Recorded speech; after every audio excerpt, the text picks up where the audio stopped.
Hello students, आज हम लोग स्टार्ट करने वाले हैं स्टैंडर्ड 10th के ज्योमेट्री का chapter number 7 that is mensuration. Okay, ये पूरा ही फार्मूला बेस्ड चैप्टर है जैसा हम लोगों ने 9th स्टैंडर्ड में किया था। ओके, तो ये समझो कि 9th स्टैंडर्ड उसका थोड़ा सा बेसिक वर्जन था। यहाँ पे ये थोड़ा सा आप लोगों को ज़्यादा डिटेल में रहेगा। ओके, तो अगर आप लोगों ने सिर्फ सारे फार्मूलाज लर्न कर लिए ना, तो ये चैप्टर का 70 to 80% पार्ट तो कंप्लीट हो जाता है। फिर हम लोगों को सिर्फ इतना समझ में आना चाहिए कहाँ कौन सा फॉर्मूला लगाना है and we are good to go. Okay, तो सबसे पहले हम लोग देखते हैं क्यूबन। ये सारे 3 डायमेंशनल फिगर है। 3 डायमेंशन मतलब जिसमें एक्स वाई एंड जेड तीनों एक्सेस रहती है। तो एज ऑफ नाउ हम लोग उसके बारे में बात नहीं करेंगे। ओके, तो देखो क्यूबॉइड, अगर ये 2 डायमेंशनल रहता तो इसको हम लोग क्या बोलते हैं? रेक्टेंगल बोलते हैं, क्योंकि रेक्टेंगल के जैसा ही दिखता है बिल्कुल, लेकिन ये 3 डायमेंशन रहता है। मतलब इसके अंदर लेंथ भी रहता है, ब्रेथ भी रहता है और हाइट भी रहता है। ओके, तो lateral surface area, lateral surface area मतलब देखो ये बॉक्स ये ऐसा बना रहेगा, 1 2 3 4, ये चारों को जोड़े रहेंगे, फिर ऊपर एक और नीचे एक। राइट, तो मतलब इसकी कितनी साइड्स हो गई? 1 2 3 4 5 6। मतलब ये सारे क्या है? इसके वर्टिकल फेसेस हैं। और ये दोनों क्या रहेंगे? हॉरिजॉन्टल फेसेस रहेंगे। मतलब ये समझो एक बॉक्स हम लोग कंसीडर करते हैं, समझो एक शू का बॉक्स, मतलब जूते का बॉक्स है। तो देखो इसमें 4 वर्टिकल फेसेस रहते हैं और 2 उसमें हॉरिजॉन्टल फेसेस रहता है। मतलब एक ढक्कन रहता है और एक उसका बेस रहता है। ओके, इस हिसाब से कितने? पूरे 6 फेसेस रहते हैं उसके अंदर। तो ये जो वर्टिकल 4 फेसेस है ना, अगर हम लोग उसका एरिया फाइंड करेंगे तो उसको बोलेंगे लेटरल सरफेस एरिया। और वो क्या है? 2 into हाइट, फिर ब्रैकेट में लेंथ प्लस ब्रेथ। ओके, और फिर टोटल सरफेस एरिया, मतलब इसको इसको भी कंसिडर करेंगे। अगर हम लोग पूरे 6 फेसेस का एरिया ढूंढना है तो उसको हम लोग बोलेंगे टोटल सरफेस एरिया। ओके, तो ये हो जाएगा 2, ब्रैकेट में रहेंगे length into breadth plus breadth into height plus height into length. Okay, और वॉल्यूम, वॉल्यूम और एरिया के बीच में क्या डिफरेंस होता है? ओके, तो समझो ये सब जो हम लोग मिलाएंगे ना, ये क्या हो जाएगा? इसका आउटर सरफेस हो जाएगा। ओके, एरिया क्या होता है? Outer surface. जैसे हम लोग हमारे फ्लैट का भी लेते हैं तो एरिया क्या रहता है? हम लोग सिर्फ जो ज़मीन की दीवारें रहती है उसी का एरिया हम लोग कंसिडर करते हैं। ओके, तो एरिया जो होता है वो आउटर सरफेस होता है और वॉल्यूम क्या रहता है? वॉल्यूम इनर सरफेस रहता है। मतलब वो कितनी चीज़ें ऑक्यूपाई करेगा। ओके, समझो ये बॉक्स है। ओके, इसका एरिया कितना हो गया था? इसका एरिया हो गया था 10 स्क्वायर सेंटीमीटर। ओके, समझो ये आपका जूते का जो बॉक्स था उसके उसका एरिया कितना है? 10 स्क्वायर सेंटीमीटर। ओके, तो ये इसका एरिया मतलब इसकी आउटर सरफेस कितनी है? ये बॉक्स, ये बॉक्स, ये बॉक्स, ये बॉक्स, ये 6 के 6 बॉक्स मिला के उसका एरिया कितना होता है वो रहेगा। ओके, तो वो 10 स्क्वायर सेंटीमीटर। लेकिन वॉल्यूम किसको बोलेंगे?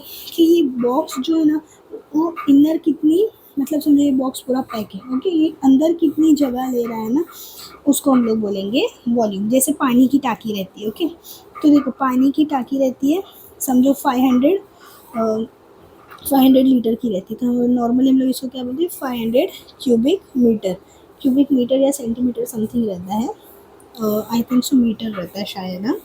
तो देखो, तो उसमें क्या रहता है ना कि वो एरिया कितना ऑक्यूपाई कर रही है, मतलब वो पानी कितना ले सक रही है? 500 लीटर पानी ले सक रही है। ओके, लेकिन क्या उसका एरिया भी 500 रहता है? नहीं, उसका एरिया अलग रहता है। एरिया मतलब वो टाकी को बिठाने के लिए जगह कितनी लगेगी। जब हम लोगों को घर में टाकी लगवाना है तो पहले जो प्लम्बर है वो आएगा और एरिया मेजर करता है। ओके, तो वो एरिया क्यों मेजर करता है? वो उसका आउटर सरफेस जानने के लिए कि बाहर से सरफेस कितना लगेगा। ओके, और फिर पानी कैसे पता चलता है? उसके वॉल्यूम से पता चलता है कि वो पानी कितना होल्ड करेगी।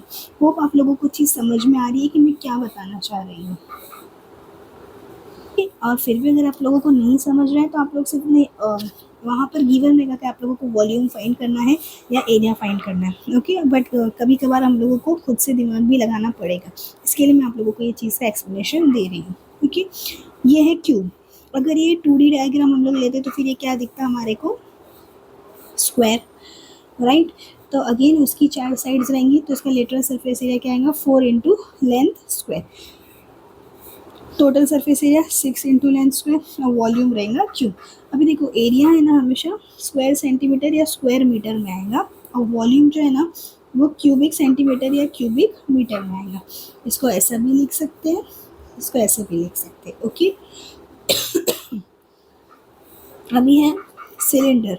ओके, सिलेंडर तो हम लोग ने, सब लोग ने अपने घर में देखा ही होगा। सिलेंडर किसको बोलते हैं?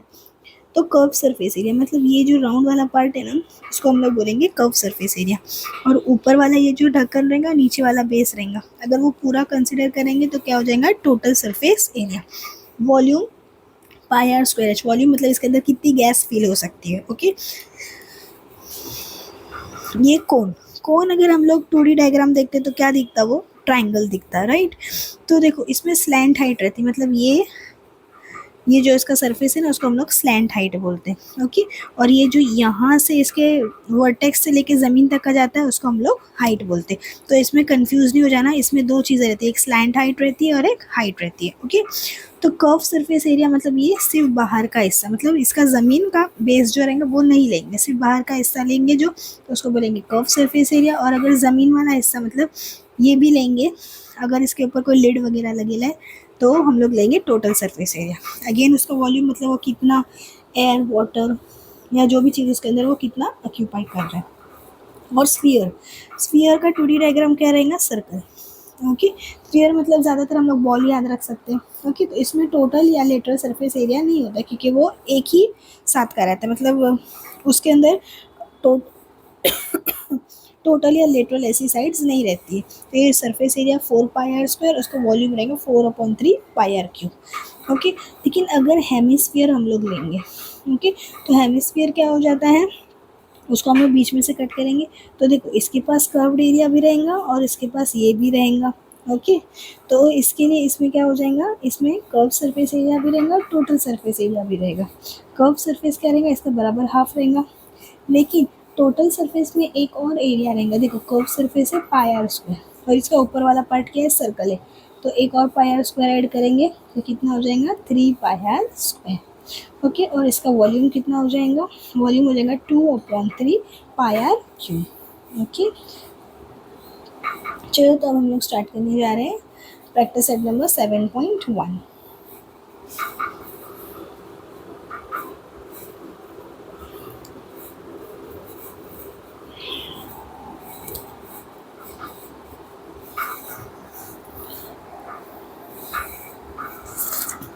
Okay, so the first question is find the volume of a cone if the radius of its base is 1.5 centimeter and its perpendicular height is 5. Okay, ये ऐसा परपेंडिकुलर ऐसा सब वर्ड यूज़ करेंगे ना तो डरने की ज़रूरत नहीं है, वो सिर्फ हम लोगों को कंफ्यूज करने के लिए। फॉर दी कोन क्या गिवन है? उसका रेडियस कितना है? रेडियस को हम लोग क्या लिखते हैं? रेडियस रहता है r, 1.5 centimetre and it's perpendicular height,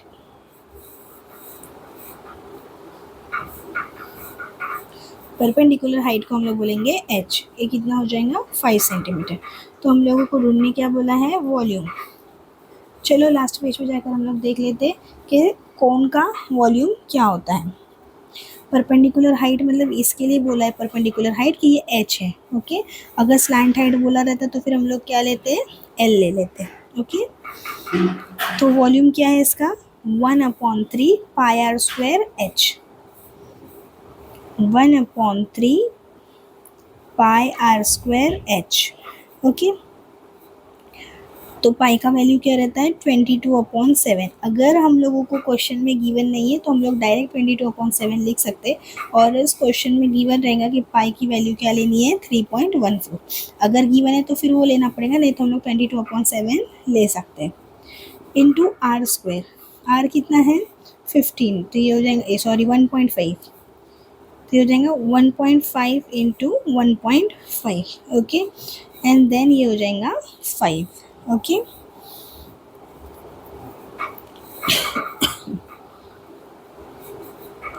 तो देखो ये 3 1 ज़ा 3 और 3 5 ज़ा 15 होता है, लेकिन ये क्या है? 1.5 है, तो ये हो जाएगा 0.5। ओके, तो अब ये सबको मल्टीप्लाई कर देंगे हम लोग। 22 into 0.5 into 1.5 into 5 divided by 7।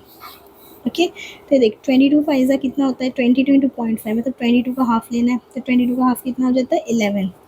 Okay, और ये 1.5 5 मतलब 15 5 15 5 करो कितना होता है? 15 5 होता है 75, लेकिन हम लोग क्या लिख देंगे? 7.5। ओके, तो मल्टीप्लाई करो, 5 वन ज़ा 5, 5 वन ज़ा 5, 7 एंड 7, तो कितना हो जाएगा 5 2 1, 825। ओके, तो देखो यहाँ पे क्या आ गया 825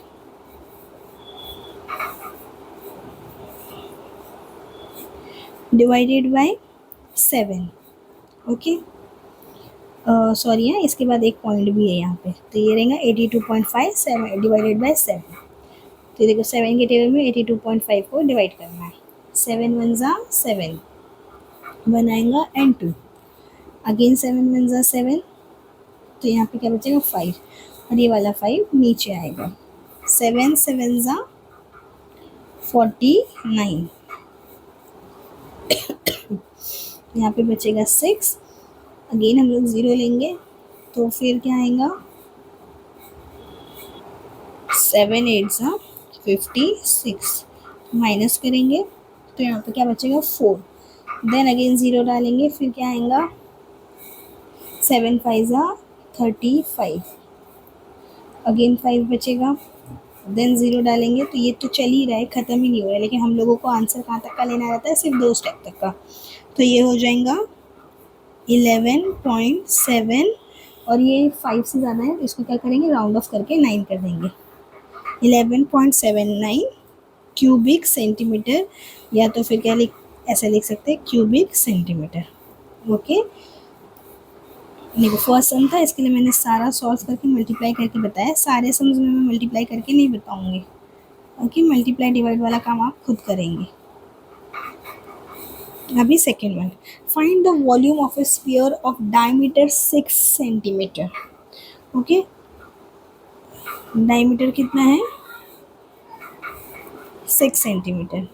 ओके, और फाइंड क्या करने बोला है वॉल्यूम ऑफ स्फीयर। तो पहले हम लोग वॉल्यूम ऑफ स्फीयर के पास जाकर देखते हैं कि उसको किस किस चीज़ की रिक्वायरमेंट है।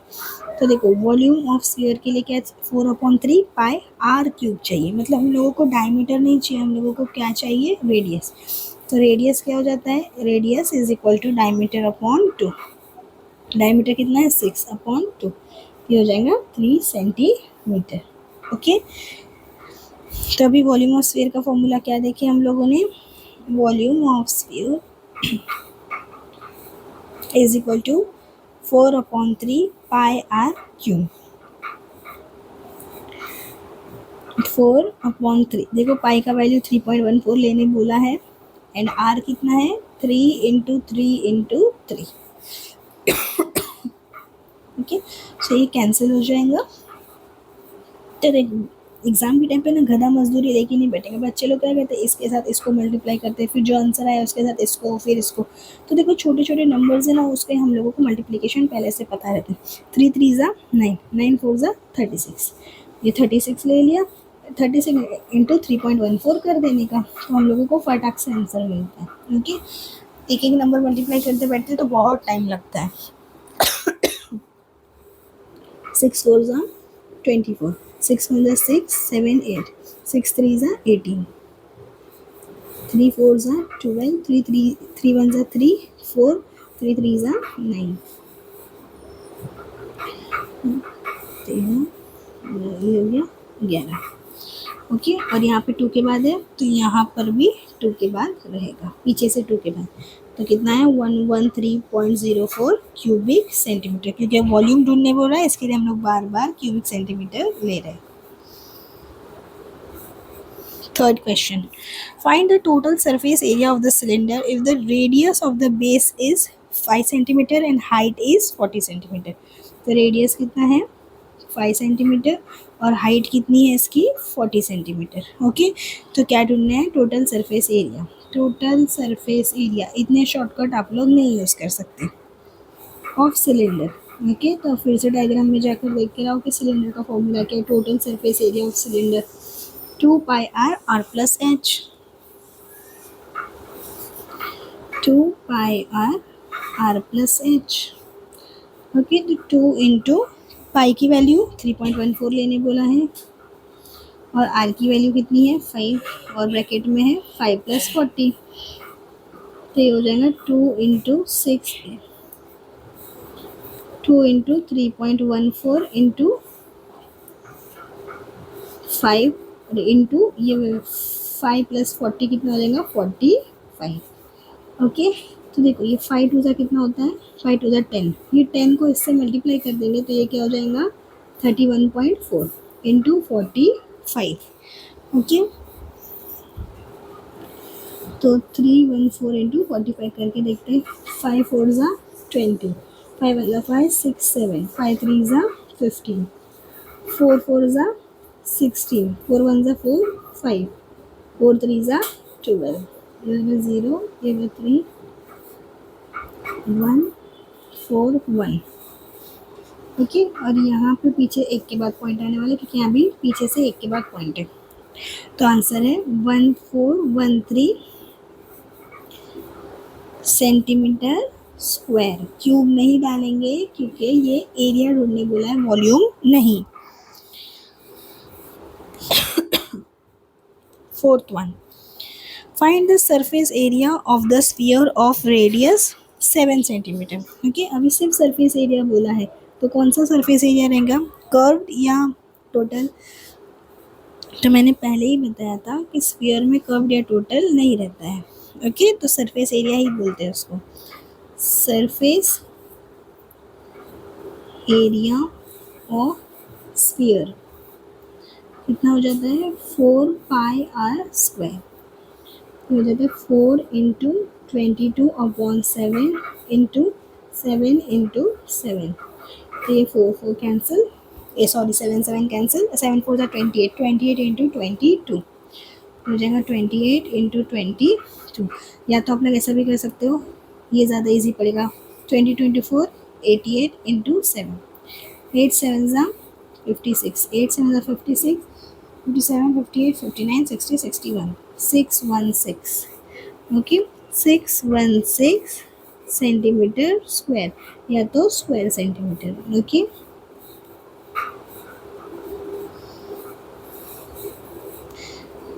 होप आप लोगों को सब चीज़ें समझ में आ रही होंगी। और प्लीज़ अगर आपको मेरा वीडियो अच्छा लग रहा है तो मेरे चैनल को सब्सक्राइब कीजिए और अपने फ्रेंड्स के साथ शेयर कीजिए। यूट्यूब पे सभी बहुत अच्छा पढ़ाते हैं, मेरे से भी अच्छा पढ़ाते होंगे टीचर्स, लेकिन मैं पूरा सब कुछ डिटेलिंग में करके बताती हूँ और आप लोगों को एक एक चीज़ें सॉल्व करके भी बताती हूँ। इतना डिटेल में ज़्यादा कोई भी नहीं करता है। सो प्लीज़ अगर आप लोगों को अच्छा लगता है तो लाइक ज़रूर कीजिए। The dimensions of a cuboid are 44 cm, 21 cm and 12 cm. It is melted and a cone of height 24 is made. Find the radius of its base. Okay, तो पहले क्या है, एक क्यूबॉइड गिवन है। ओके, तो पहले हम लोग क्यूबॉइड का लिख लेते हैं क्या क्या गिवन है। फॉर क्यूबॉइड, एक क्यूबॉइड है जिसकी लेंथ कितनी है 44 सेंटीमीटर, जिसकी ब्रेथ कितनी है 21 सेंटीमीटर और जिसकी हाइट कितनी है 12 सेंटीमीटर। ओके, वो क्यूबॉइड के ना इन लोगों ने मेल्ट कर दिया। ओके, और उससे एक कोन बना लिया। वो कोन की हाइट कितनी है 24 सेंटीमीटर। तो मैं कोन यहाँ पे लिखती हूँ, फॉर कोन। कोन की हाइट कितनी लिया है उन लोगों ने 24 सेंटीमीटर। तो इसकी हाइट को ना हम लोग h1 नाम दे देते हैं। ओके, इसकी हाइट को कितना लिया है इन लोगों ने 24 सेंटीमीटर। तो फिर इसका बेस ढूंढना है हम लोगों, इसका रेडियस ढूंढना है हम लोगों को। ओके, तो देखो ये क्यूबॉइड लोग ने लिए थे, इसको मेल्ट किया और इसी से कोन बनाए। तो मतलब वॉल्यूम ऑफ क्यूबॉइड और वॉल्यूम ऑफ कोन दोनों इक्वल रहेंगे, है ना। तो समझो अगर ये क्यूबॉइड था, उसके अंदर 5 लीटर पानी आता था, उसको उन लोगों ने पिघाल के उसको कोन बना दिया, तो उसमें भी 5 लीटर पानी आएगा। ओके, तो मतलब ये बताने का मतलब ये है कि वॉल्यूम कभी भी चेंज नहीं होता। अगर ये चीज़ को पिघाल के दूसरी चीज़ बनाए तो उसका वॉल्यूम सेम रहेगा। तो पहले हम लोग क्या कर लेते हैं, volume of cuboid is equal to volume of cone, और फिर हम लोग इसका रीज़न क्या लिखेंगे, यहाँ लिख देंगे हम लोग, since cuboid is melted to make cone. Okay, तो वॉल्यूम ऑफ क्यूबॉइड क्या रहता है, वॉल्यूम ऑफ क्यूबॉइड है length into breadth into height, और वॉल्यूम ऑफ कोन क्या है, वॉल्यूम ऑफ कोन है 1/3 πr² एच, और इसके एच को हम लोग ने क्या नाम दिया है 1। ओके, तो देखो इसका एल कितना है 44 इंटू 21 इंटू 12। ओके, और ये 1/3 into 22/7 into r square. Okay, और एच की वैल्यू कितनी है, नया वाला एच कितना आया है 24। ओके, तो अभी ले दे के हम लोगों को क्या ढूंढना है, सिर्फ आर ढूंढना है। ओके, तो देखो हम लोग आर को यहीं पे रहने देते हैं। ओके, आर को हम लोग यहीं पे रहने देते हैं, बाकी सारे नंबर्स को सामने भेज देंगे, क्योंकि अभी हम लोगों को उसकी ज़रूरत नहीं है। हम लोग इसको मल्टीप्लाई करेंगे, फिर हम लोगों को आंसर मिलेगा। तो देखो ये तीनों चीज़ पहले से ऊपर थी 44 इंटू 21 इंटू 12। फिर देखो ये क्रॉस मल्टीप्लाई होता है ना, इसके नीचे कुछ नहीं है मतलब वाले, ऐसा मैं हमेशा आप लोगों को बताती हूँ। तो ये क्रॉस मल्टीप्लाई होगा, तो ये जो दोनों नीचे वाले हैं ना वो भी ऊपर चले जाएंगे। या तो फिर याद रखो कि अगर जब भी हम लोग LHS to RHS करते हैं ना, तो जो चीज़ें मल्टीप्लाई में रहती है वो डिवाइड हो जाती है, डिवाइड में रहती है वो मल्टीप्लाई। तो 3 और 7 डिवाइड में थे तो वहाँ जाके मल्टीप्लाई हो गई, और ये 22 और 24 ये पहले से मल्टीप्लाई में थे तो ये डिवाइड हो गए। ओके, तो ऐसा करने से ज़्यादा आसान पड़ता है। 22 1 सा 22 2 सा। ओके, अब ये 24 की टेबल, 24 को किसके साथ डिवाइड कर सकते हैं, तो देखो 3 के टेबल में कर सकते हैं इसको। 3 1 ज़ा 3, 3 8 ज़ा 24। ओके, अभी इसको कर सकते हैं 4 2 ज़ा 8 और 4 3 ज़ा 12। ओके, तो देखो ये कितना हो जाएगा, फिर देखो ये 2 और ये 2 भी बच गया था, दोनों को कैंसिल कर दिए। तो यहाँ ले देखिए क्या बच गया, 21 इंटू 3 7 ज़ा 21, 21 into 21 is equal to r square. Therefore r कितना हो जाएगा, सिर्फ 21। इसको मल्टीप्लाई करके फिर आंसर निकालोगे तभी भी चलेगा, लेकिन जो बच्चे थोड़े ज़्यादा स्मार्ट है उन लोगों को समझ में आ गया रहेगा कि 2 बार नंबर लिखा है उसका स्क्वायर है, हम लोग वो नंबर को सिंगल टाइम ले सकते हैं। ओके, सो आर कितना हो गया 21। Okay, understood.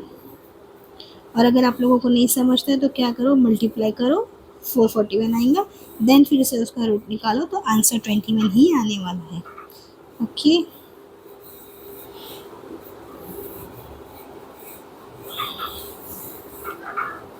अभी एक और सम कर लेते हैं, बाकी के सारे सम्स हम लोग नेक्स्ट वीडियो में करेंगे। Question number 6. Observe the measure of pots in the given figure. How many jugs of water can the cylindrical pot hold? Okay, तो देखो एक यहाँ पे गिवन है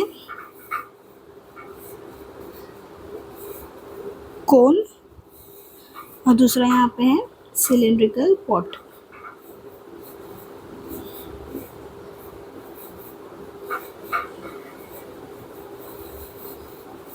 ओके, तो यहाँ पे क्या बोला है कि observe how many jugs of water can the cylindrical pot hold, मतलब ये सिलेंड्रिकल वाटर पॉट है वो कितने जग पानी के ले सकता है। ओके, और ये क्या है, ये पानी का जग है। देखो मैं हम लोगों को बता देती हूँ कि ये क्या पूछना चाह रहा है एक्चुअली। समझो ये 10 ml का जग है। ओके, और इसकी कैपेसिटी कितनी है 100 ml है। तो अगर मैं ये ढक्कन से ये डब्बा भरने की कोशिश करूँगी तो कितने ढक्कन लगेंगे, तो हम लोग क्या करेंगे 100 डिवाइडेड बाई 10 कर देंगे, तो कितना हो जाएगा, आंसर आएगा 10। मतलब ये 10 कप पानी के मैं डब्बे में डालूंगी तो ये डब्बा फुल हो जाएगा, राइट। तो इसके लिए ये हम लोगों को क्या करना पड़ेगा, दोनों का वॉल्यूम ढूंढना पड़ेगा और उसको डिवाइड करना पड़ेगा। ओके, तो मैं पहले ये अलग कलर की पेन से इसका ओके, ये कितना है 3.5 सेंटीमीटर है और ये कितना है 10 सेंटीमीटर है। ओके, तो हम लोग इसका वॉल्यूम ढूंढ लेंगे और फिर ये वाले का भी वॉल्यूम ढूंढ लेंगे।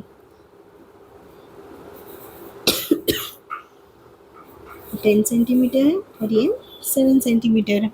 ओके, फिर दोनों को डिवाइड कर देंगे तो हम लोगों को पता चल जाएगा कि कितना जग पानी इसमें जा रहा है। तो पहले है ना लिखना ज़रूरी है, फॉर कोनिकल जग। ओके, जग के लिए हाइट कितना है, जग के लिए इसका हाइट है 10 सेंटीमीटर और रेडियस कितना है, रेडियस है 3.5 सेंटीमीटर। ओके, और सिलेंडर के लिए, फॉर सिलेंडर के लिए रेडियस जो है ना वो मैं बड़ा वाला आर लेती हूँ। ओके, तो रेडियस कितना है, 7 सेंटीमीटर है, और हाइट कितनी है, वो 10 सेंटीमीटर है। ओके, तो चलो पहले दोनों के वॉल्यूम्स निकालेंगे और फिर उसको क्या कर देंगे, डिवाइड कर देंगे। डायरेक्टली भी कर सकते, देखो नंबर ऑफ जग्स, पहले हम लोगों ने क्या किए थे, बड़े वाला लिखे थे, तो यहाँ क्या लिखेंगे, volume of cylindrical pot divided by volume of conical jug. Okay, cylindrical pot का वॉल्यूम का फॉर्मूला क्या है, 1/3 into pi r square h, right. और कोनिकल जग का क्या है, कोनिकल, ये सॉरी ये सिलेंड्रिकल पॉट का नहीं, ये कोनिकल जग का है। तो रुको पहले अपन फॉर्मूला जाके दे, सिलेंड्रिकल पॉट, सिलेंडर का कितना है volume, pi r square h, pi r square h, क्योंकि सिलेंडर के लिए हम लोगों ने बड़ा आर और बड़ा एच लिया है। ओके, और कोनिकल जग का वॉल्यूम कितना है, कोन का 1/3 पाई आर स्क्वायर एच, तो ये हो जाएगा 1/3 pi r square H. Okay,